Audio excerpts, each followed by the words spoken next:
Oiê!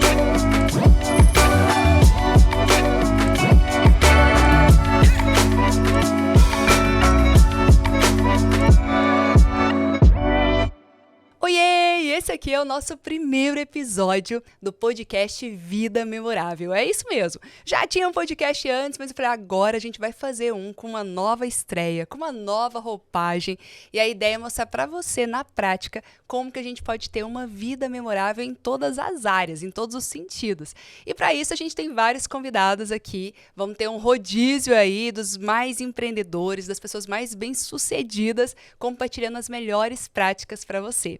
E aí a gente quer também a participação de todo o público, viu? Fiquem à vontade aí para colocar os comentários, para participar ativamente. A gente quer interagir em outras oportunidades aqui com vocês. E para a gente receber os nossos convidados de hoje, quero apresentar aqui o Jefinho, que é humorista. Inclusive tem participação sempre, né, Jefinho? Lá na Praça é Nossa, toda semana. Ele também, gente, olha isso aqui. É palestrante memorável, aluno nosso, né, Jefinho? É isso aí, que honra estar aqui, mais uma vez você que está aí assistindo a gente, começando aqui, mais um podcast incrível para você acompanhar. Tô muito feliz de estar aqui com você que é uma eterna professora minha, sempre me inspiro em você. Tanto na questão da vida mesmo, produtividade, quanto na questão da comunicação. Então a gente poder estar aqui trocando uma ideia hoje, para mim é sensacional. E tamo aí, continuamos lá na Praça é Nossa, toda semana a gente tá lá com o nosso quadro e no paralelo fazendo shows e palestras, e agora abriu uma produtora de espetáculos também. O cego não para, é isso. O cego não para. Ó, e é legal, Jefinho, porque esse dia você foi lá fazer uma participação no nosso treinamento, e aí você deu o treinamento todo e eu pensei que não precisasse explicar para as pessoas, porque chama ceguinho da Praça é Nossa. Eu pensei que todo mundo soubesse, né? Aí um aluno nosso falou assim, não, mas ele enxerga, né? Eu falei, não. Aí falou, como não enxerga? Eu tinha certeza. Ele deu o treinamento inteiro pra gente. Ele olhava na minha cara, ele olhava nos meus olhos. Exatamente. E eu justamente só falo no final, você já percebeu? Eu já fiz umas 3 ou 4 vezes, né? Sim. Essa dinâmica que a gente faz lá no curso da Tati, de a galera se soltar, eu dou uns exercícios de teatro, levo a Tainã, que é uma assistente minha, que é atriz também, comediante. Então a gente faz super uma brincadeira lá pra eles se soltarem, pra eles testarem um pouco como é essa coisa de tá em visibilidade, tá fazendo um personagem, tá treinando, né, amortecedores, etc e tal. Só que eu não falo na hora. Eu dou a aula e tal, brinco com as pessoas, dou todos os exercícios no final, quando a gente se reúne novamente, que eu falo. E algumas pessoas já sabem, se ligam, né, percebem ao longo do processo. Tem outros que chegam naquela hora e falam, ué, mas é mesmo? Olha, como assim e tal? Mas eu gosto justamente de falar pro final, e é uma forma de mostrar que, né, os obstáculos não... Mostrando na prática. Uma coisa é eu falar, não, sou deficiente visual, mas a gente consegue superar outra coisa. E depois que eu fiz aquilo tudo ali, ensinei, aprendi, troquei, falo, ó, tem mais. E esse cara que passou isso tudo pra vocês aqui não enxerga. As pessoas ficam, nossa. Então... Depois a gente vai querer o segredo pra disfarçar tudo isso, né? Como disfarçar. Muito bom. Ó, a gente tem outro participante, convidado especial aqui, que é o André Burick. O André, ele é especialista em neurociência comportamental, fundador da Brain Power. Falei certinho agora. E olha o detalhe, ele já foi top 1 no podcast. Dá pra acreditar num negócio desse no Brasil inteiro. André, como que é isso? Muito obrigado, galera, de estar aqui com você. Prazer, Tati. A gente finalmente fazer algo juntos, né? A gente fala, mas agora aconteceu. Aconteceu mesmo. O Reprograme Seu Cérebrocast em 2017. A gente, basicamente até o pessoal brinca, né, que a gente lançou o podcast antes do podcast existir. Então, a gente começou a fazer episódio, e quando a gente viu, a gente não dava tanta atenção ainda, né, ao episódio, aos podcasts, e quando a gente viu, foi de fato uma surpresa tremenda, né, e trazer um pouco do conhecimento de como o cérebro funciona para tanta gente ali foi um momento de bastante felicidade. Depois o podcast começou a receber muitas rádios, emissoras, e aí mudou um pouco da dinâmica, mas foi um prazer tremendo aquele momento, e prazer estar aqui com você, falar um pouquinho aí de neurociência, mostrar um pouquinho, e realmente é legal, assim, até para dividir, a gente se conheceu nos masterminds aí pela vida, né, que sempre a gente fala que é importante, e a gente de fato faz isso, e é interessante como gerou uma conexão, a gente tem um jeito de pensar parecido, então um prazer tremendo estar aqui junto contigo. Um prazer imenso também. E ó, já gostei da parte aqui que saber como que o nosso cérebro funciona e como que ele pode trabalhar a nosso favor, né? A gente consegue comandar no nosso cérebro? Como que é isso?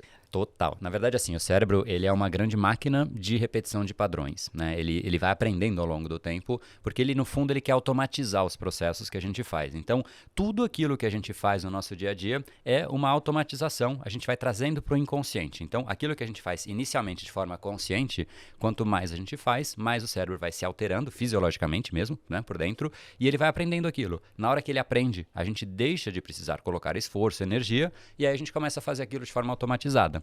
O lado bom é que ajuda para inúmeras coisas, para hábitos, atitudes, comportamentos que a gente escolhe. Mas a gente acaba também repetindo coisas que depois a gente olha para trás e fala, poxa, eu procrastino, e aí a gente começa a perceber que a gente procrastina cada vez mais, fica mais preguiçoso, mais ansioso. Então o ansioso fica mais ansioso, o reclamão fica mais ansioso, mais reclamão, e a gente vai só fortalecendo esses padrões. Então, se a gente não tomar cuidado, tem uma frase que eu gosto muito, que cada vez mais tem se dito por aí de Pequeno Príncipe, que o essencial é invisível aos olhos, né? E os padrões cerebrais que a gente tem, eles ficam invisíveis, a gente não percebe, a gente vê a consequência. Então a gente vê que a gente está procrastinando, a gente vê que a gente já está com preguiça, mas a gente não sabe por que a gente ficou assim. De onde que veio? Por que eu me olho agora, tô largadão no sofá, assistindo Netflix sem ter energia para nada? E é nesse processo de trazer essa consciência que eu ajudo que sim, é possível recondicionar o cérebro para a gente não ficar tão, né, só refém de padrões que a gente foi criando ao longo da vida e que a gente olha e fala, não está me ajudando. Você me falando isso aí, eu lembrei de uma coisa que eu falo muito para os meus alunos, né? Porque eu trabalho com a comunicação, então é romper, vencer a timidez, o medo de falar em público. E eu era muito tímida lá atrás. E até hoje eu sempre, tudo que é novo, é um podcast novo, não, dá frio na barriga. É uma live nova, dá um frio na barriga. E teve uma época que eu tava numa maratona de live, tipo 21 lives todos os dias, tal, e já ia com o pé nas costas, ia super tranquila. Agora, quando eu ficava um tempo de férias, ia retomar as lives, aí eu já ficava lá sentando direitinho, fazendo mais ou menos igual a gente tava fazendo aqui antes, né? Vocês não sabem, mas antes de começar o podcast aqui, a gente tava os bastidores. Eu e o Jefinho tem uns mais diferentes, né, Jefinho? O meu é o... O meu era só risada mesmo, eu tava rindo horrores. Como que vai, né? Não, aquecimento vocal, aqui é comunicação, tem que aquecer. Mas é interessante como que tudo que é novo gera esse desconforto inicial, só que você vai na repetição, e você vai ganhando cada vez mais força para aquilo. E aí, por isso que eu tenho uma frase que eu sempre repito, que eu falo, a gente nunca vai ser extraordinário em nada antes de ser constante. Total. É muito importante essa constância, só que aí o detalhe é, em que você tem sido constante? Será que você tem sido constante em procrastinar? Será que você tem sido constante em ter preguiça, em reclamar da vida, reclamar das coisas? Ou será que você tem sido constante nas coisas certas, né? E aí, como que você faz esse trabalho, então, de reprogramar o cérebro para que a pessoa possa construir uma vida memorável? Antes até, o que é uma vida memorável para você? Boa. Bom, no fundo, como eu disse, né, tem até uma frase que eu gosto muito de Isaías Berlin, que entender é reconhecer padrões. Quando a gente começa a perceber os padrões que compõem um indivíduo, a gente entendeu aquele indivíduo. Então, muitas vezes a gente fala, poxa, eu admiro a Tati. E pode soar um pouco esquisito isso que eu vou dizer agora, mas tirando relações mais afetivas, familiares, quando você diz eu admiro uma pessoa, no fundo você admira os padrões que essa pessoa tem. É o padrão dela de comunicação, é o hábito, é a constância, é a disciplina dela. Quando você empacota padrões que você fala, poxa, de certa maneira eu quero puxar um pouco disso para mim, a gente dá o nome de admirar. Então, no fundo, a gente admira compostos de padrões magnificados e transformados em uma pessoa. Então, uma vida memorável, na minha opinião, é uma pessoa que conseguiu escolher os próprios padrões que esculpem a própria pessoa, né? Eu digo isso, você cria os seus padrões e os seus padrões criam você. Então, quando uma pessoa passa a ter gestão e, poxa, eu quero esculpir uma pessoa que, sei lá, eu quero tirar o açúcar da minha vida, tirei. Eu quero, eu ter constância de ir na academia e vou agora todos os dias. Eu quero todos os dias estudar, fazer o meu mestrado e eu faço. Eu vou esculpindo o que eu faço no meu dia a dia com base naquilo que eu quero fazer, chega num ponto que é o que eu denomino como o estágio de liberdade suprema, que é a hora em que você fala, poxa, eu sou livre sendo quem eu sou. E enquanto isso, o que é o oposto da vida memorável? É o cara que sofre para ser algo que ele gostaria de ser, mas ele não é. Então ele tenta focar, mas ele se distrai. Ele tenta produzir, mas ele não consegue. Ele tenta apresentar, mas aí a timidez, a falta de confiança puxa ele para onde ele não está. Então a ausência, a vida não memorável, é uma pessoa que está lutando contra o que ela não conseguiu ser ainda. Ela está tentando ser. Então ela fica lutando contra ela. A vida memorável, na minha visão, é uma pessoa que foi esculpindo pouco a pouco cada padrão, e aí ela chega num ponto em que ela simplesmente liga um podcast E ela é quem ela é. Ela não tem que sofrer, não tem que se alterar, ela simplesmente é. E essa é uma liberdade para mim que é mais significativa do que a liberdade financeira, é mais significativa que a liberdade geográfica. Porque você vê muita gente com liberdade financeira, mas que não tá feliz, não tem uma vida que ela, sabe, consegue curtir. Agora, essa liberdade é espetacular mesmo. Quando a pessoa ainda não tem essa vida memorável, quando ela tá lutando e não consegue ser, qual que é a sua recomendação neste caso? Legal. Bom, primeiro, os padrões, o cérebro, ele vai repetindo padrões, como eu disse, mas ele tende a repetir sempre que ou já é um padrão absolutamente pré-estabelecido, que não envolve mais nenhum tipo de recompensa, que ele simplesmente vai lá e ele repete, porque é aquilo, ele está habituado que é aquele padrão, então acontece algo, a resposta inconsciente já é aquela. Mas quando a gente está criando um novo padrão e a gente quer criar essa vida memorável, aí entra o processo de recompensa, que a gente fala muito, né? Se vê muito por aí que o cérebro busca uma recompensa e tal, só que em geral a gente usa a recompensa do jeito absolutamente errado. Então, por exemplo, eu quero, sei lá, fazer um relatório. Olhei o papel aqui na mesa, agora eu quero fazer um relatório, preencher, sei lá o quê. Em geral, o que as pessoas fazem? Putz, eu tenho que fazer um relatório. Deixa eu primeiro tomar um cafezinho, aí eu faço. Por quê? Porque o cafezinho é a recompensa. A pessoa sente o prazer. Então, ela deu a recompensa antes e aí ela vai fazer o relatório. Então, coisas pequenas, a gente não percebe, mas as micro-recompensas é o que formam, de fato, um grande hábito no fim. A gente vai fazendo por pedacinho. Então, o que, em geral, eu vejo as pessoas fazendo é uma inversão da dinâmica do que o cérebro, de como o cérebro funciona. É como se você fosse querer ser um atleta, né, um atleta olímpico, mas antes de você fazer todo o treinamento, preparo, eu te dou a medalha olímpica. Então, ó, você já ganhou a medalha, agora vai lá treinar. Você não vai mais treinar, você já ganhou a medalha, não tem mais o porquê. A recompensa veio antes. Ou você dá um bifinho pro cachorro e fala, agora você me dá a patinha. Não, não vou te dar a patinha, eu vou comer meu bifinho. E vai tirar o bifinho do cachorro e vai te morder, né? Então, a recompensa tem que vir antes. E aí a gente vai esculpindo pouco a pouco. Então, esse é o processo mais natural do dia a dia que a gente pode fazer. Ou seja, nada de ceder aos prazeres imediatos, ficar se dando recompensa antes de fazer. É aquilo que a mãe da gente ensina, né, Jefinho? Você também passava por isso? Pessoal, a mãe fala assim, ó, primeiro o dever de casa. Depois você pode brincar lá com os primos. Minha mãe falava, primeiro o dever, depois o lazer. Ela falava sempre assim, primeiro o Mamãe dever, depois o lazer. Ela é sempre assim. Semana de prova, tinha que estudar e tal. Mas é exatamente isso, estou ouvindo aqui vocês conversando e realmente, cara, talvez essa pessoa que ainda não tá nessa vida memorável e que tenta e não consegue sair, é porque tenta errado, né? Tá fazendo as escolhas erradas, ainda não teve essa consciência de que ela pode alterar esses padrões, né? E a gente pode até passar com o tempo a curtir coisas que a gente acha que não curtiria, né? Por exemplo, uma pessoa que é super preguiçosa no sentido físico mesmo e tal, e começa a fazer um exercício por uma questão de saúde, caramba, agora toda semana eu tenho que ir lá, porque o médico falou que tem, nas primeiras semanas ele tá assim, depois ele tá meio... Daqui a pouco a pessoa tá curtindo aquilo, porque ela sente a recompensa que vem a posteriori, né? Durante o processo ali no começo ela ainda não percebe, mas depois com a saúde melhorando e etc, a autoestima, papapá. Então é muito interessante mesmo de perceber e como que a gente pode trazer isso pro micro mesmo, né? Que eu acho que quando a gente vai pedacinho por pedacinho, tijolinho por tijolinho, né? A gente vai ganhando a musculatura, né? Vai ganhando confiança naquilo. Outra coisa que vocês falaram sobre repetição, você falou que veio de Paris, né? Salvo engano, ensaio, o termo ensaio em francês é repetition, que é justamente repetir. O conceito deles de ensaiar para algo é repetir aquilo até você ficar excelente naquilo, ou seja, né, a constância, né, a relação da constância e o extraordinário. Então, quanto mais você repete algo, mais confiante e seguro você consegue estar naquela situação. E você estava falando das lives e tal, eu, por exemplo, que faço muito stand-up comedy por aí, shows e tal, a gente passa um ano inteiro fazendo 2 shows por dia, às vezes e tal, você vai aqui, você fica afiado, assim, com o improviso, com a presença de palco, com a atenção em tudo que está acontecendo, com as notícias que acontecem, rapidamente você consegue escrever um texto novo sobre aquilo, para divertir as pessoas, para comunicar, etc e tal. Entra de férias no final do ano, a volta é um recomeço. É um lugar ali que você vai e tal, beleza. Já são anos de carreira, a gente já sabe acessar isso de uma maneira mais rápida e tal, mas realmente Tem uma memória muscular, né? Tem uma memória muscular exato, também. exato. É óbvio que quando você diz, é uma nova coisa pra mim, eu sempre dá aquele frio na barriga e tal, mas é um outro frio na barriga, né? Porque você já tem muita experiência com comunicação e tal, mas realmente uma interrupção que seja num processo que é muito constante, só isso já te dá um certo...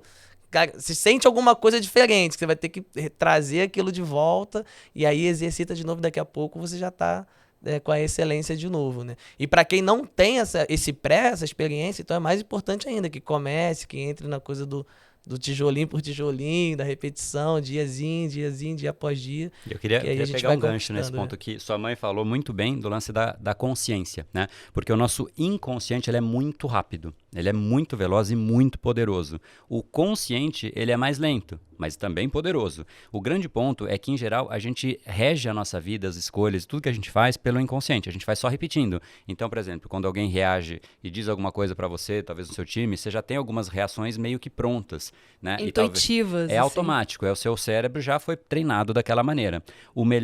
A única maneira da gente mudar um padrão é alocar a consciência, é entender aquilo que está acontecendo. Porque no primeiro momento, né, se você não fizer nada, é só o inconsciente reagindo. E o consciente chega depois.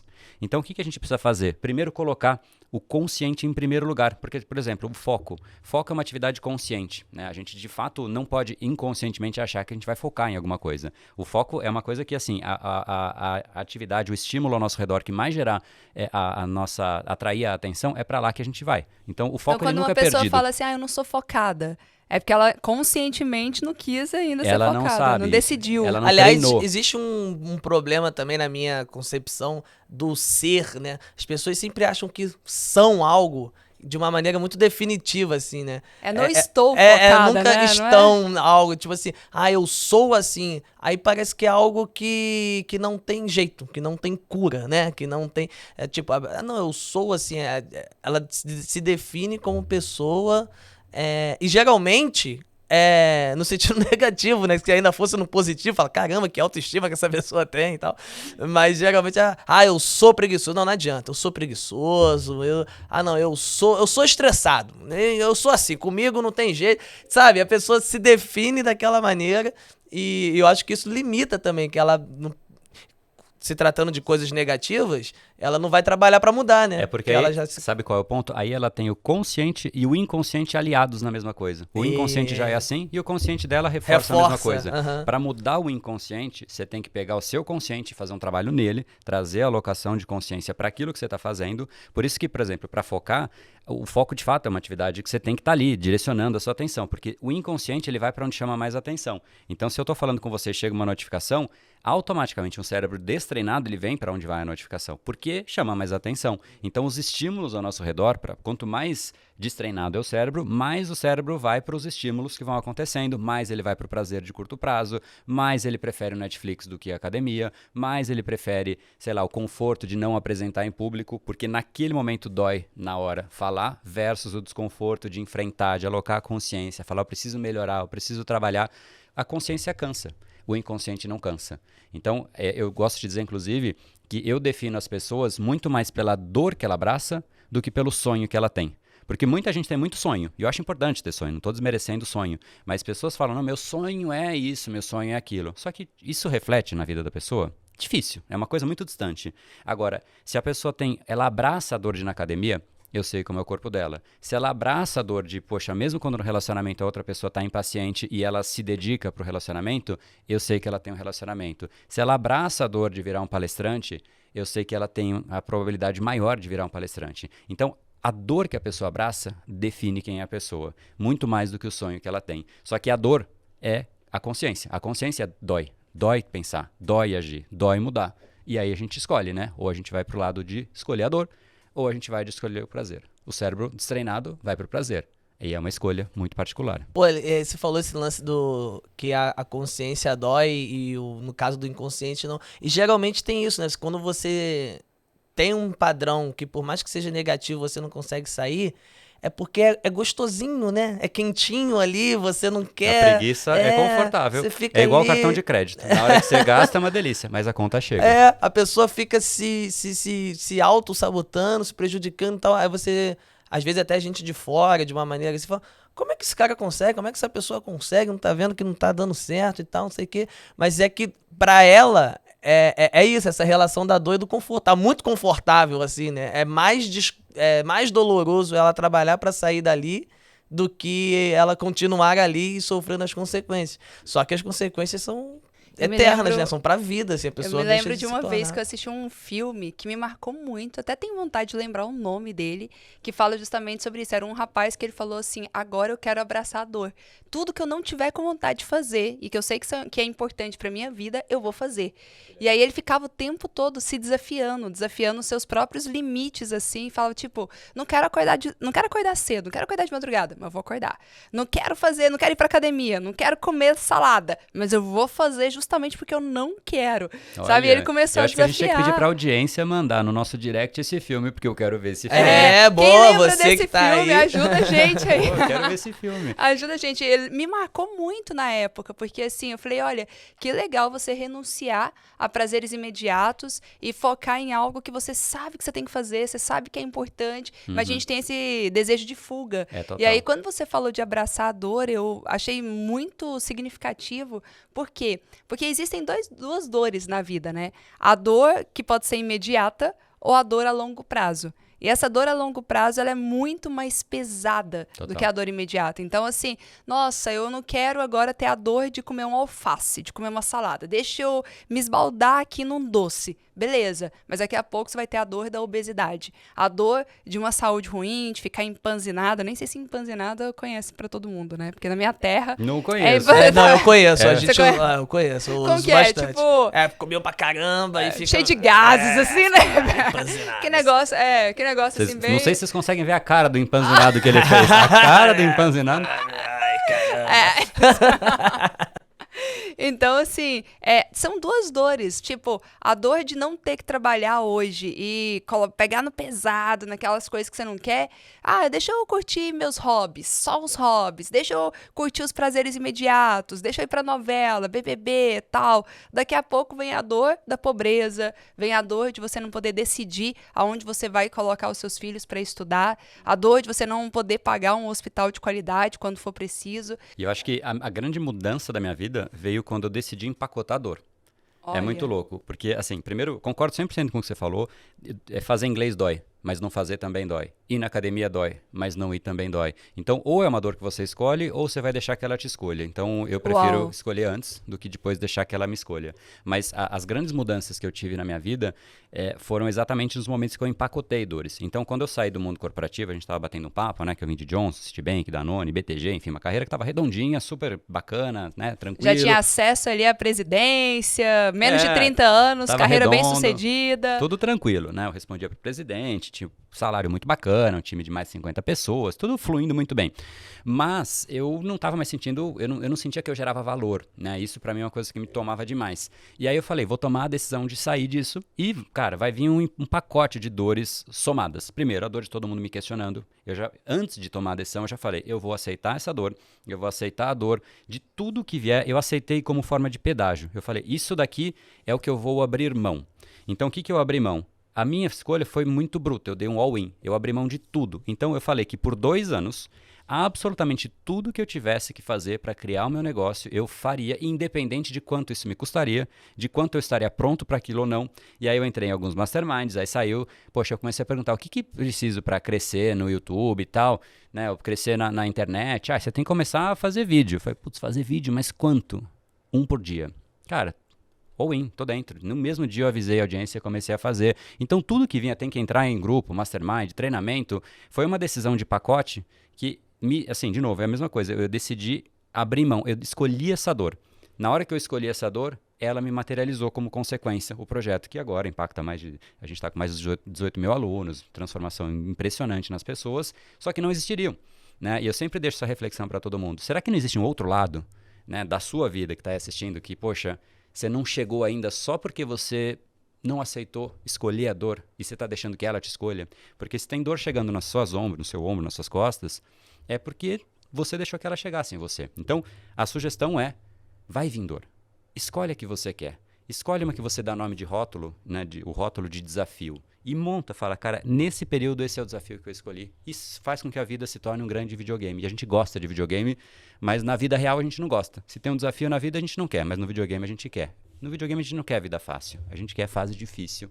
E Quer desafios, né? Claro que É assim dentro do que a gente constrói a vida memorável, consegue, né? sim, dentro do que a gente consegue atingir ali, mas são desafios. Agora, uma coisa, André, que você falou e que tá muito parecida também com a minha história, muita gente me pergunta, Tati, quando você tinha lá o salário de 50 mil reais na empresa, muito bem sucedida, título, tal, o que te fez sair dessa empresa para resolver empreender? E o que te motivou a abrir mão de tudo? Abrir mão do status, do título que você tinha, do salário, uma carreira muito bem sucedida que o povo ia falar, você tá maluco de abrir mão disso. O que fez você vir para essa área que é a indústria da educação, a indústria do conhecimento que eu tanto falo para os nossos memoráveis? Eu acho que sempre tem a gente sempre é movido por dor e prazer, né? Isso é uma das bases da programação neurolinguística, inclusive. A dor e o prazer são as forças que movem as decisões que a gente tem. E elas vieram paralelas, né? Veio primeiro uma dor que eu comecei a perceber que quanto mais eu crescia, o esforço que eu colocava se tornava cada vez mais político. E aí eu tinha que me contrapor, às vezes, com decisões de, desligar uma pessoa porque tinha, e eu não concordava com aquilo, né? Ou até tomar decisões que, para mim, ficava numa fronteira da ética que é inaceitável como indivíduo. Então, começou a mexer num lado pessoal meu que eu não quero e, para mim, é inaceitável. Então, isso, para mim, foi uma dor. Do outro lado, eu sentia que eu colocava muito esforço, mas se eu fizesse, e eu te falei uns nomes aí, mas enfim, se eu fizesse o dobro de esforço para vender o dobro daquilo que eu vendia, não ia mudar nada no mundo. Nada, simplesmente não acontecia nada. Aí, com isso na mente, e é louco que a mente, você cria uma semente ali e começa a aparecer ideias de coisas e tal. Aí começaram a me chamar para palestra, começaram a me chamar para outras coisas, consultoria e tal. E aí, isso me trouxe para o mundo, porque na palestra era 1 hora ali, cara, mas gerava uma transformação tão significativa para quem ouvia que começou a me gerar uma paixão, né? Então eu tinha significado, tinha sentido isso. nisso. Tinha paixão, tinha sentido, tinha significado. E aí eu olhava para o outro lado e falei, cara, não tem, né? E aí eu falei, quanto tempo até eu reconstruir o mesmo que eu tinha? Coube nos 2 anos que eu falei. Por 2 anos, não importa o que vai acontecer, se eu vou ter o dinheiro, não vou, se vai ter que custar, se eu vou ter que pegar empréstimo, não vou, não importa. Eu tinha condição financeira muito boa, mas eu falei, cara, por 2 anos não importa. Aconteceu em 6 meses, né? Então, porque entrou de cabeça, né? Quando a gente entra de cabeça, é isso mesmo. Jefinho também é humorista e atua em vários shows. O que te fez ser palestrante? Cara, eu acho que foi exatamente isso. Tenho muita similaridade com o que ele acabou de falar, porque eu sou apaixonado pela comédia, gosto da comédia pela comédia, da gente falar besteira, subir no palco, tal, mas talvez por ser deficiente visual, de vez em quando, e isso começou a acontecer com uma frequência maior, acontecia de a pessoa chegar e falar, cara, hoje eu precisava assistir o seu show, porque não sei o que no meu dia e tal, meu emprego, e você cego ali, trabalhando, isso me deu um negócio e tal. Falei, caramba, engraçado como uma comédia para algumas pessoas bate nesse lugar. Aí fazia um outro show, era uma senhora, nossa, meu filho, porque tem os feedback da galera, pô, arrebentou e tal, que bacana, que engraçado, e tem esses que eram tipo, caramba, isso aqui é poderoso para isso também. Né? É inspirador, isso muda vidas. Exatamente. Então, é o que ele falou, a sementinha ficou ali, caramba, tem alguma coisa para além da galera só rir, que já é ótimo, já gera tudo de bom e tal, você pode até falar sobre isso cientificamente depois, mas que poderia causar uma transformação. E aí, lá em 2014... eu fiz uma entrevista no programa do Jô, ele me chamou como humorista e tal, e ali foi muito legal, as pessoas riram bastante, o Jô me convidou, a gente fez lá, foi muito bacana, e isso começou a pipocar coisas na internet, das pessoas falando, quero te conhecer mais e tal, até que alguém falou, cara, você tem uma história que você pode contar para as pessoas em outros ambientes, assim, usando o seu humor, mas trazer como que foi isso para você, como que você se tornou um comediante, como que você fala da sua condição, da limitação visual e ainda assim consegue divertir, se inspirar e conquistar as coisas que você conquista como artista, que é um mercado muito difícil e tal. como eu já recebi esses feedbacks, eu falei, cara, faz sentido isso. E aí eu mergulhei de cabeça também na questão das palestras, assim, montei, fui fazer os cursos, te conheci, fiz o seu curso, né, para aprender a ter ali, porque embora eu seja ator, formado em teatro, fiz faculdade de teatro, fui estudar, fui atrás e tal, etc. Eu acho que a gente nunca sabe tudo, a gente sempre tem que aprender, né?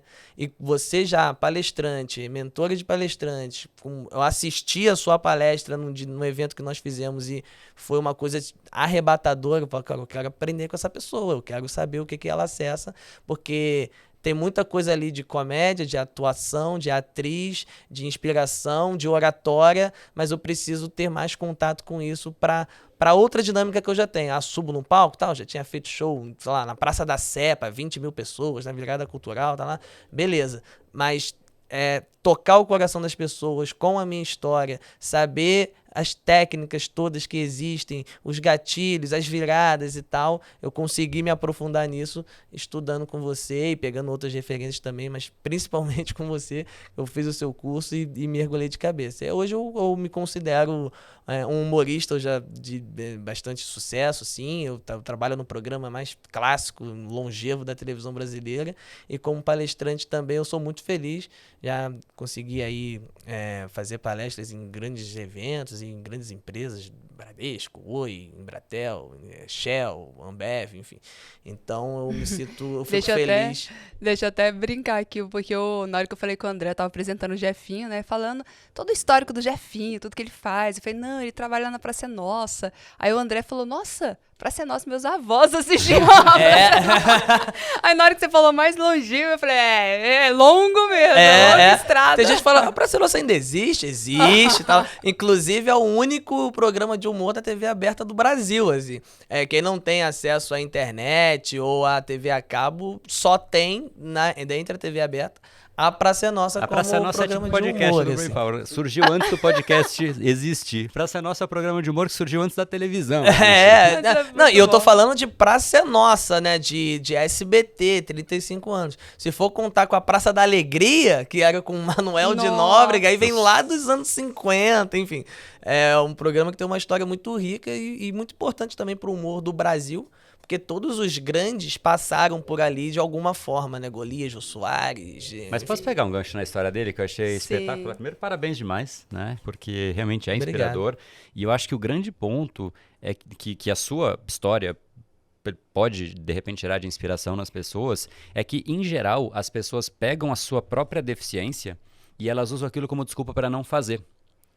Quando a pessoa pega alguma coisa que não é bom e que ela queria que fosse diferente e ela fica sofrendo com aquilo, ela deixa de levar isso para o mundo porque exatamente aquilo podia inspirar tanta gente. Uhum. Agora, quando uma pessoa pega uma deficiência e usa isso como uma alavanca para falar, isso vai me parar em nada, eu vou fazer curso, eu vou aprender, eu vou isso se torna de uma coisa tão grandiosa para o mundo que a pessoa que ouve não tem como não se inspirar. Dá vontade de você falar, cara, que besteira essa limitação que eu tenho, eu vou para cima, né? E eu estava conversando disso, tem vários alunos que passam situações diferentes, mas de limitação, às vezes de gagueira, às vezes de, sei lá, alguma aparência que a pessoa não gosta, às vezes até de obesidade, enfim, de qualquer coisa. A pessoa usa aquilo para se esconder, sendo que as dificuldades, problemas que a gente teve ao longo da nossa vida e que a gente usa como alavanca, é exatamente o que mais inspira todas as pessoas ao nosso redor. Se cada um pudesse agora pegar o motivo que está na sua mente e que te faz não agir e botar no trampolim e falar, é por ele que eu vou agir, você muda drasticamente seu mindset em instantes. É simplesmente você usar ele como o motivo e falar, isso aí vai me parar? Não parou ninguém, cara. Dos grandes que eu admiro, não parou ninguém. Então, é por você, meu desafio, que eu vou montar em cima agora que eu vou crescer. É transformar a dor em virtude, né? Isso é uma das coisas que eu trabalho muito com os palestrantes, porque tem pessoas que falam, Tati, minha jornada tá muito difícil agora. Eu falei, que bom, sua história tá sendo construída agora. É isso. Com certeza, essa sua história de vida vai inspirar multidões. Tudo que você precisa fazer é descobrir uma técnica, descobrir um método para transformar esse momento difícil que você está vivendo numa grande oportunidade de ajudar outras pessoas que também viverão algo parecido e você vai ajudar outras pessoas depois. A passar pela mesma batalha que você passou. Exatamente. Né? Cria um método, desenha aí um passo a passo. Imagina Steve Jobs, né? Se ele não tivesse passado por nada do que ele passou. pô, o cara lançou uma empresa, foi espetacular, pegou, foi roubado pelo expulso concorrente. da própria foi expulso, empresa. Câncer. Uma coisa atrás da outra. Aí você fala, mas esse cara é admirável. Por quê? Porque ele superou, não foi é uma atrás da outra. Ele pegou Eu trago o desafio muito e monta. nos meus treinamentos a história do Walt Disney. Também. E eu falo, quando a gente vê o filme e lê a biografia, a gente fala, que é isso? Foi traído, puxaram o tapete várias vezes. Na hora que você pensou, o primeiro personagem que ele criou antes do Mickey foi o Oswald. Poucas pessoas conhecem. E o Oswald começou a ter sucesso, começou a ter resultado e tal, até que ele foi renovar o contrato com a empresa, e a empresa falou, não, você não leu o contrato direito, não? E eu super me identifiquei, porque eu já passei por isso algumas vezes, sabe? A pessoa virou e falou assim, Tati, mas você não leu com atenção o contrato, não? Eu olhei assim, porque para mim, contrato é mera formalidade, né? Uma vez que eu dei minha palavra, a palavra foi dada e eu vou honrar com aquilo que eu disse. Total. E aí eu falei, o que tinha no contrato? Aí uma cláusula pequenininha lá, falando que todos os direitos do Oswald foi passado para nós. Você só tinha o ano passado. Esse ano não tem mais recursos, não tem mais nada. Royalties, esquece. Agora é tudo nosso. E ele voltou arrasado, sabe? E aí essa história me marcou muito, porque primeiro por já ter vivido algo parecido, e segundo porque ele foi dentro do trem pensando o que eu vou falar para minha esposa quando eu chegar lá. Que eu ia voltar com um contrato renovado, algo que agora finalmente deu certo, depois de tantos nãos, depois de tantas barreiras, e eu vou chegar lá e falar, olha, estaca zero de novo, como que eu faço? E aí dentro do trem, ele começou a esboçar, a desenhar lá o que hoje é o Mickey.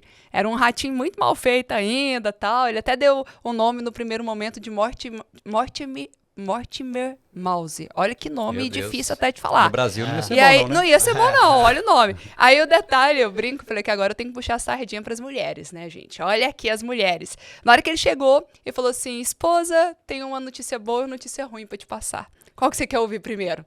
Notícia ruim é nada de dinheiro, esquece contrato, deu tudo errado. Mas notícia boa é que eu já criei um novo personagem. Olha aqui o Mortimer Mouse. Tomou um tapete.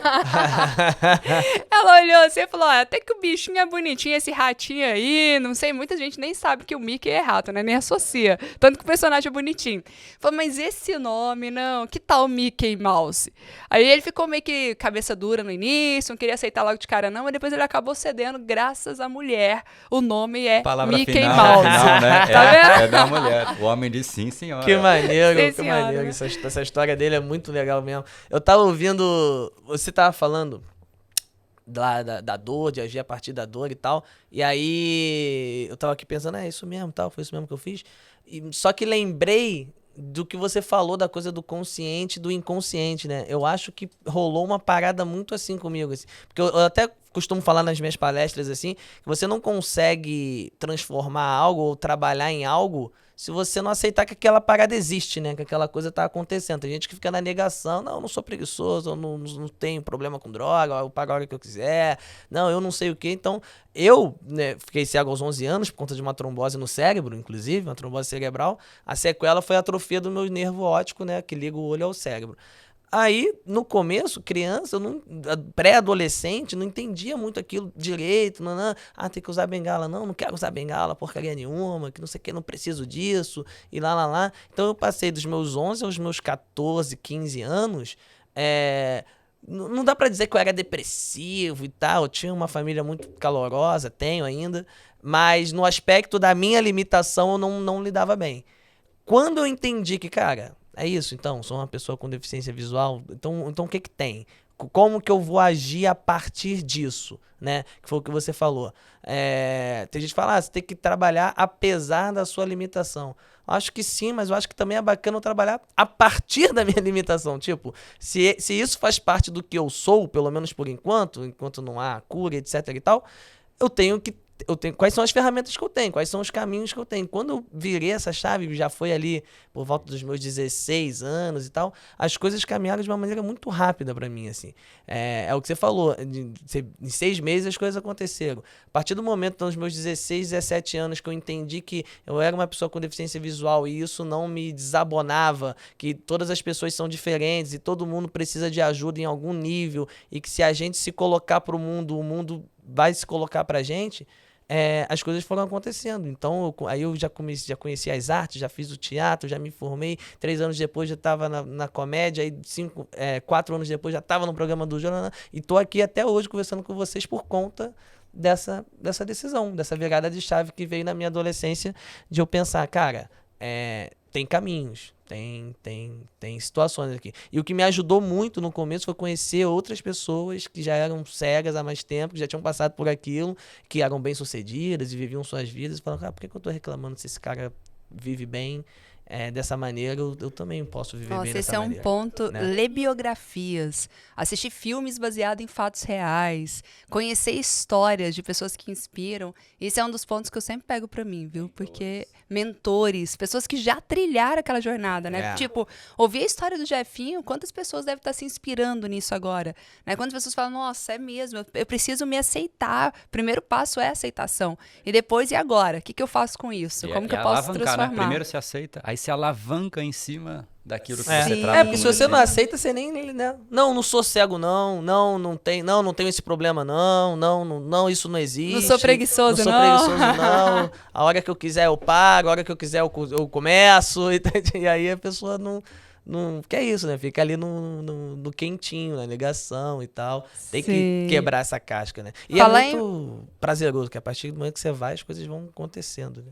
Falar em preguiça, você tem uma fórmula de preguiça também, não tem, André? Qual que é a fórmula aí pra vencer a preguiça? Opa, vamos lá. Isso aí interessa a todo mundo, né? Tem uma coisa assim, primeiro só um disclaimer que eu acho importante. Eu sou um pouco avesso a dicas, truques, fórmulas e tal, porque, enfim, dura um tempinho, né? Mas aí o padrão é como se fosse uma gravidade, né? Você pode ficar tentando, mas é como se fosse um elástico. Você vai esticando e é difícil você romper, né? Você naturalmente vai voltar. Seja num dia que você está mais vulnerável, seja num dia que, poxa, às vezes você brigou com alguém, ou você não acordou, não dormiu muito bem, sei lá. Né? Nesses dias de vulnerabilidade a gente volta para o nosso padrão anterior. Então é difícil, por isso que tem gente que fala, vou buscar um aplicativo para ter foco, vou buscar uma dica para preguiça. A gente tem que realmente recondicionar o mecanismo de recompensa do nosso cérebro, que esse é o grande ponto central. Dá trabalho. Vou falar então a explicação técnica, depois eu dou uma dica. Tudo bem, vou dar uma dica, vou aceitar, dar uma diquinha. Mas enfim, o fato, inclusive, olha como tudo se conecta, né? Quando a gente faz um monte de coisa ao mesmo tempo, porque o inconsciente ele permite. Você consegue escovar o dente, porque inconscientemente você já aprendeu. Você consegue... Mulher consegue muito mais. Eu vou só falar o que os homens conseguem, que senão ferrou, né? Mas enfim, consegue mexer no celular, consegue olhar o que está acontecendo, escovar o dente. Mulher ainda consegue fazer, sei lá, outras coisas juntas. Fazer carinho no cachorro, assistir a televisão, tudo junto. Dar nó no sapato trocar lá. Trocar a fralda da criança, tudo ao mesmo tempo. Mas tudo que é inconsciente. Sim. Você não conseguiria, por exemplo, escrever um texto em que você de fato precisa pensar com tudo isso acontecendo em paralelo, porque o consciente é uma atividade meio que exclusiva. O problema quando a gente faz muita coisa em paralelo é que isso ativa uma área do nosso cérebro que ele vê desespero, ele vê muita coisa caótica. Então, quando o cérebro vê muitas atividades acontecendo de forma desordenada, ele fala, eu preciso organizar esse processo, esse pacote, para criar um novo hábito. Então, coisas caóticas acontecendo em paralelo, a gente vai tentando criar um novo hábito. Andar de bicicleta é uma junção de coisas, dirigir um carro é uma junção de coisas, não é uma coisa só.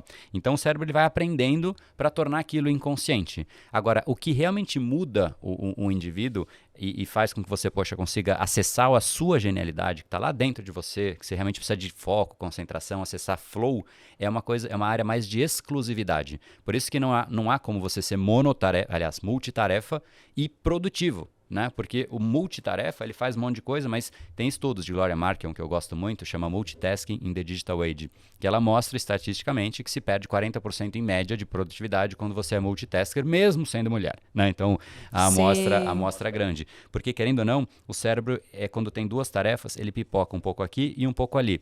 Né? Então, só que, imagina uma bolinha de gude com duas paredes, bate aqui, bate ali. A maior parte do tempo, ele não está nem numa parede nem na outra. Ele está no trânsito. Né? E esse processo de ir para uma atividade para outra é o cérebro olhando para aquilo e fala, bom, eu preciso agora automatizar isso, porque consome muita energia. O que a gente precisa para realmente mudar, né, o nosso comportamento é colocar o nosso consciente. Que ele é trabalhoso? Dói. E ele é monotarefa. Então a gente precisa realmente... O consciente ele é mais lentinho, né? Então a gente tem que olhar, prestar atenção, agir e aceitar a dor. Agora, no caso da preguiça, Aonde que ela acontece? Inclusive, aonde que a procrastinação acontece? Ela acontece quando você tem algumas alternativas, é um processo decisório, às vezes inconsciente, a maior parte das vezes inconsciente, que o cérebro olha para inúmeras alternativas que você tem e ele vai trazer para você como uma decisão aquela que menos confere dor. Então vamos pegar um cenário concreto aqui. Eu jantei e eu posso ir para o meu sofá, assistir Netflix, ou eu posso ir lavar louça. Pô, se eu posso as duas coisas, eu vou pro sofazão. Que louça o quê? Fica ali. Aí eu vou acumulando a louça, porque essa sempre vai sendo a decisão mais fácil. Acumula, acumula, acumula, acumula. Então, ainda é mais prazer Netflix do que a louça? É. Ainda é mais prazer? É. Só que aí chega num ponto que não tem mais louça.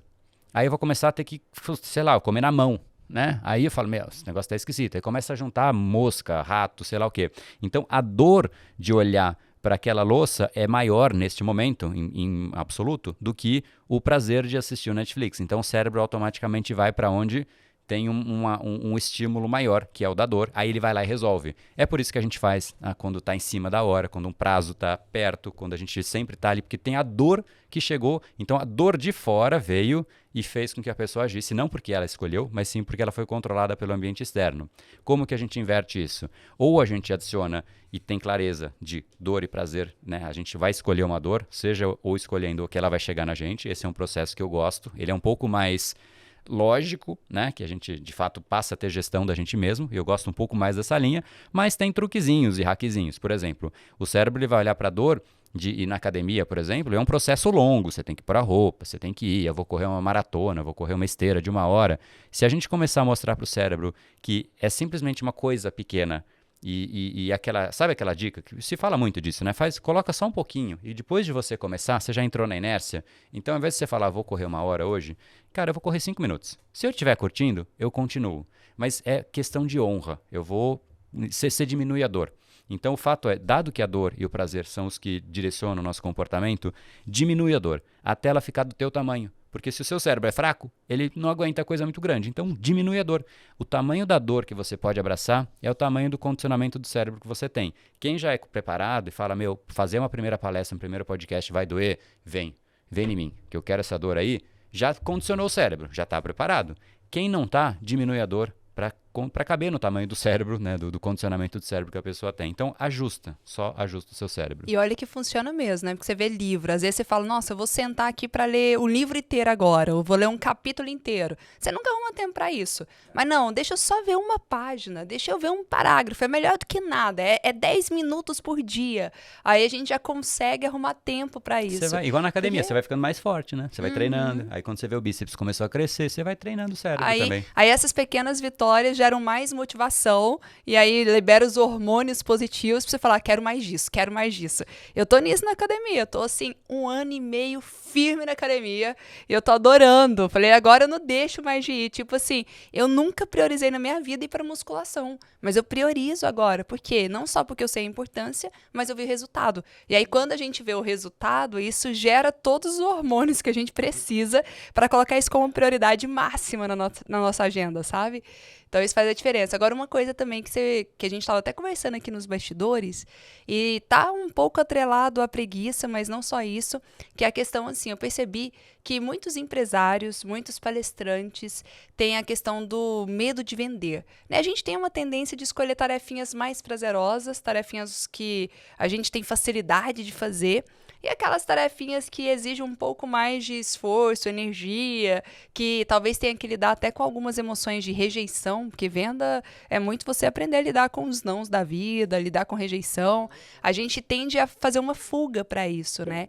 E eu tenho percebido que tem muitos alunos meus que falam, nossa, Tati, eu já tô palestrando, tô transformando a vida de muita gente, tô tendo baita resultado. Ó, eu só ainda não vendi a minha primeira palestra. Eu só ainda não tô ganhando dinheiro com isso, né? Quando a pessoa tá começando assim, é a primeira barreira, que é muito comum. Aí eu já faço ali todos os estímulos, toda a pressão e falo, não, eu quero que você ganhe dinheiro e transforme vidas, porque só um, é mentalidade de abundância aqui. Não tem que ficar só de um lado, não, vamos ganhar os dois. Mas o que você vê, assim, em termos da neurociência, em termos de como o nosso cérebro age, do porquê que as pessoas têm tanto essa fuga dos trabalhos mais complexos, como vender, como ter que lidar com a rejeição, com os nãos da vida e como driblar tudo Legal. isso. O cérebro, ele de fato não sabe lidar com ausência de controle. O que mais a gente fica meio apreensivo, a própria timidez, a baixa confiança, ela acontece quando a gente sente por sensores, né? O nosso cérebro começa a olhar para o lado, olhar para o outro, percebe através dos nossos sentidos que a gente está ou já está chegando no processo de ausência de controle, ou já chegou, ou está no futuro. Então a ansiedade é isso. É quando você olha lá para o futuro e você percebe que estou me deparando com uma situação que eu não vou ter gestão, controle, e eu fico refém do mundo e eu não controlo o mundo, logo fico apreensivo, logo fico ansioso, vem um monte de ruminação mental e a pessoa vai se, e aí só aumenta ainda mais a ansiedade. Então a palavra central para o nosso cérebro é controle. A gente só vai ficar absolutamente confortável com aquilo que a gente controla. Quando a gente está numa palestra falando, passando conteúdo, gerando valor, é uma coisa que a gente controla, o quanto de valor a gente gera. Na hora que a gente vai fazer uma oferta, a gente não controla mais se a pessoa vai comprar ou não vai comprar. E, em geral, como um bom funil, né, a gente vai ouvir muito mais nãos do que sims. E se a pessoa já tem uma confiança baixa e ela nunca fez uma venda, e a primeira sempre é a mais complexa, assim como a segunda, a terceira, até de fato virar confortável, como a gente vinha falando, né, a constância, mas as primeiras a pessoa não está muito confortável. E aí ela vê um não. E aí volta com o ponto que o Jeff me falou da identidade. Fala, puta, eu não sei vender. E aí a pessoa diz não. E eu não sei vender mesmo. Então, até ali estava confortável enquanto eu falava. Agora, eu comecei a ofertar e a resposta é não. Então, o cérebro ele vai até onde ele fica confortável e ele começa a querer evitar vender. A ponto de ter, inclusive, eu também tenho pessoas que eu oriento e tal, elas falam, poxa, eu gosto muito de entregar o curso, eu não consigo vender. Só que aí volta o ponto que a gente falou, já volto para a pergunta que você fez, mas poxa, se você não vende para a pessoa, dificilmente ela vai se comprometer de fato com o resultado, né? A venda não é somente assim, vem para dentro e me dá o dinheiro. É o tanto que a pessoa de fato está considerando aquilo relevante para ela. Quando você dá um valor muito baixo para algo, automaticamente a associação que a gente já faz é que aquilo também tem um valor baixo para a própria pessoa, logo ela se dedica menos, logo ela faz menos, enfim. Um vídeo no YouTube, você nunca vai ficar 8 dias lendo, relendo, anotando. Você vê em velocidade 25x e vai ouvindo enquanto você está no carro, sei lá, né? Então você dá muito menos relevância. Agora, o processo de venda, ele demanda, né, algumas crenças, que aí é um pouco mais complexo de cobrir aqui, mas a gente precisa ter um pouco mais de uma autovalorização, né, de ver quanto aquilo significou pra gente. Poxa, se significou tanto para mim, mudou a minha vida, eu consegui ter resultados com isso, por que não levar para outras pessoas? Só que, em geral, as pessoas chegam nesse ponto e falam, bom, mas eu até quero levar para os outros, mas eu vou dar de graça. E o jeito que eu gosto de pensar, a gente até teve essa conversa, a gente almoçou antes, né, o pessoal aí saber, foi de onde surgiram alguns pontos aí. Mas na hora poxa, eu sou uma pessoa muito people, muito pessoa, né, e eu não gosto de ofertar. Então eu dou um truque, eu não gosto da palavra truque, mas eu vou dar um truque, né? O truque é assim, se pessoa é tão importante para você e você fala, poxa, se eu vender para essa pessoa, eu vou tirar dinheiro dela, então faz o inverso, tira você da equação, porque você não se considera um mercenário, e você fala, ok, se eu vender o treinamento para essa pessoa, eu vou poder dar a liberdade financeira e a aposentadoria para os meus pais. Então você criou um significado que não passa por você, e se pessoa é o importante, você coloca outra pessoa como importante. E aí, inclusive, você pode usar os seus próprios clientes, porque se ajuda um, você tem recurso para expandir, para gerar mais valor para os outros, enfim. Ou seja, de novo, vem a questão da recompensa, né? Cria uma recompensa, e a recompensa pode ser, eu vou ajudar os meus pais, eu vou colocar os meus filhos na melhor escola. Qual que, não é só sobre vender e ganhar dinheiro, mas qual que é o significado do resultado final que você vai gerar, tanto para a vida da pessoa, porque é uma das coisas que eu sempre falo assim, por que a gente vende? Por que a gente não só dá? Um podcast como esse tem um conteúdo de altíssimo valor. Isso aqui é ganhado. As lives que a gente faz, e todos nós fazemos diariamente, né? Muitos conteúdos gratuitos nas redes sociais, é de graça. Só que o que é de graça as pessoas não valorizam. E aí, quando a gente cobra, aí o valor é muito maior, inclusive para quem está comprando, e aí ela consegue ter uma transformação, um resultado. E vem uma parte do Jefinho que ele falou aqui no início, que eu acredito que casa perfeitamente para a gente fechar essa parte. Tudo é sobre repetição. Tudo é sobre constância. Quando o Jefinho falou, você ensaia, ensaia, ensaia, e você ensaia tanto que aquele ator, aquele personagem passa a fazer parte de você, passa a ser quem você é. Se você ensaia ser um personagem autoconfiante, você treina tanto isso, você repete tanto isso longas horas durante o dia que, de repente, no seu dia a dia, você fica autoconfiante. E aí eu lembro um estudo de uma psicóloga da Universidade de Harvard, que é a Amy Cuddy, que ela fala assim, finja até você se tornar. Depois o Paulo Vieira falou, treine até você se tornar. E a gente pode dizer aqui, né, fechar o nosso podcast com ensaie até você se tornar. Porque quanto mais tiver repetição, quanto mais você ensaia qualquer coisa, tipo, Tati, eu sou travado, eu sou bloqueado com vendas. Então venda muito. Venda todo dia, venda toda hora, treina na frente do espelho, venda para os amigos, para os parentes, para os familiares, treina isso, porque quanto mais você repetir, mais isso vai ficar natural para você. E sim, você vai ter que ir atrás de pequenas vitórias. Aí tem um método que eu sempre falo que é o método 2T's. Um método que é o segredo de qualquer pessoa bem-sucedida na vida, que é técnica e treino. Total. Para você conseguir ter resultado em qualquer área da vida, busque a técnica. Qual é a técnica para eu vender mais? Qual é a técnica para eu me comunicar melhor? Qual é a técnica para eu ser um líder ou um empresário melhor? Pega a técnica. Treina, treina, treina, aí vem um ensaio, vem a repetição constante, e aí isso vai ficar tão suave, vai ficar tão leve para sua vida, que você vai desbravar e vai conseguir ter muito mais resultado. Pra gente fechar aqui o nosso podcast, ó, tá incrível, viu? Eu tô ouvindo vocês aí. Tem que marcar mais vezes aqui Muito com bom, essa muito galerinha. Quero fazer só umas perguntas ping-pong, são aquelas perguntas bem pontuais, bem objetivas, pra gente dar aqui umas dicas legais para a pessoa que está nos ouvindo aqui agora. Qual que é um filme que vocês recomendam? Bom, depende, eu gosto de muitos que geram insights, mas um pra mim que mudou e me fez, eu achei que era uma comédia e eu chorei, chama Clique. Clique, fantástico. Jefinho? Caramba, um filme. Agora você me pegou. Porque eu não sou muito engraçado. Eu gosto muito de cinema como artista, como ator. Mas como eu sou deficiente visual, o filme ele tem que ser muito específico pra mim. Assim. Então, eu pensar em um filme que seja inspirador e tal, eu não sei, mas eu lembrei de um aqui que eu gosto muito. E talvez dê pra fazer algum tipo de link. Ele é um filme muito bobo, assim, de sessão da tarde. Uma comédia romântica, mas eu acho tão bonita a ideia. Eu adoro comédia romântica, né? É engraçado. Eu não costumo gostar, não, mas esse é um clássico, acho que é Dançando, sei lá, que é aquele do Como Se Fosse a Primeira Vez, que eu acho a ideia desse filme tão bonita que todo dia a mulher tem um problema de memória, ele tem que conquistar a mulher todo dia, e todo dia ele tem que conquistar e reconquistar aquela mulher. Que persistência, né? Eu acho que isso é um além de ser muito bonito e divertido, é um insight muito bacana pra gente pensar como que o amor, naquele caso, por aquela mulher, faz com que esse cara todo dia a conquiste de novo, né? Sim. Que é a metáfora dos relacionamentos, talvez perfeitos, vamos dizer assim, entre aspas, as pessoas se encantarem todo dia umas pelas outras.